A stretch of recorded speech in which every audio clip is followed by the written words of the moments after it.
Hello viewers, welcome to all. প্রত্যেকে স্বাগত জানাই বায়ো একাডেমির ইউটিউব চ্যানেলে। তোমরা যারা 2025-এ এইমস প্যারামেডিক্যাল এন্ট্রান্স এক্সাম অর্থাৎ all India institute of medical science entrance exam দিয়েছিলে, তাদের জন্য আজকের এই ভিডিওটা খুবই গুরুত্বপূর্ণ। আজকের এই ভিডিওতে আমরা তোমাদের মেরিট লিস্ট বেরিয়েছে, সেই মেরিট লিস্টটা আমরা কীভাবে চেক করব এবং মেরিট লিস্টটা কোথা থেকে ডাউনলোড করব এবং কত সেফ স্কোর রয়েছে, কত র্যাঙ্ক থাকলে একটা গভর্নমেন্ট কলেজ পাওয়া যাবে এইমসের। তো চলো বেশি দেরি না করে আজকের ভিডিও শুরু করে। যারা চ্যানেলে নতুন আছো অবশ্যই চ্যানেলটাকে সাবস্ক্রাইব করে রাখবে। পরবর্তী এইমস প্যারামেডিক্যাল এবং ওয়েস্ট বেঙ্গল এন্ট্রান্স এক্সামের সব তথ্য এই চ্যানেল থেকে পেয়ে যাবে। তো অবশ্যই করে সাবস্ক্রাইব করে রাখবে।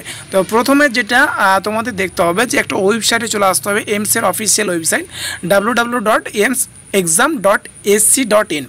এই ওয়েবসাইটে আসার পরে তোমাকে যেটা করতে হবে, নিচের দিকে স্ক্রল করতে হবে। স্ক্রল করা দেখো ইম্পর্টেন্ট, এখানে দেখতে পাচ্ছ result the aims BSc of allied and health care. এই অপশানটাতে তুমি যদি ক্লিক করো তাহলে মেরিট লিস্টটা বেরিয়ে যাবে।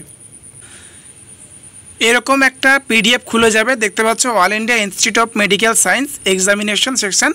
এর নিচের দিকে স্ক্রল করো, দেখো ডেট কত তারিখের, 18 তারিখে। 18 তারিখ প্রায় 11টা নাগাদ, রাত্রি 11টা নাগাদ এই মেরিট লিস্টটা প্রকাশ হয়েছে। নিচের দিকে স্ক্রল করলে দেখতে পাচ্ছ দেখো list of candidate call for first round of seat allocation.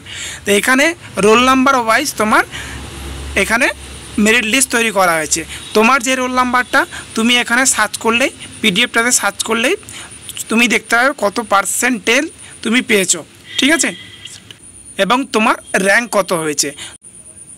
এরকম করে তোমরা তোমাদের মেরিট লিস্টটা ডাউনলোড করবে। এরপরে আমরা যেটা দেখব যে এই বছর 2025-এ তোমাদের কত র্যাঙ্ক থাকলে একটা সেফ র্যাঙ্ক থাকবে, ঠিক আছে।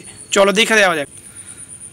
দেখো সেফ র্যাঙ্ক, কত র্যাঙ্ক থাকলে তুমি একটা এইমসের যে কোনো এইমসের তুমি একটা প্যারামেডিক্যাল কোর্সে অ্যাডমিশন হতে পারবে। জেনারেলদের জন্য বলছি, জেনারেলে যদি 1100-র কাছাকাছি র্যাঙ্ক থাকে, 1100-র কাছাকাছি, ঠিক আছে, তাহলে তুমি একটা সেফ র্যাঙ্কে আছো। ওবিসির ক্ষেত্রে 1100 থেকে 1250 র্যাঙ্ক, এবং ইডাব্লিউএসদের ক্ষেত্রে 1300 র্যাঙ্ক যদি থাকে তাহলে সেফ আছো। এবং এটা এসটি হবে, এসসি এসটির জন্য 3000 র্যাঙ্ক। এই র্যাঙ্কের কাছাকাছি যদি থাকে তাহলে তুমি একটা লাস্ট রাউন্ড অবধি একটা সিট পেয়ে যাবে।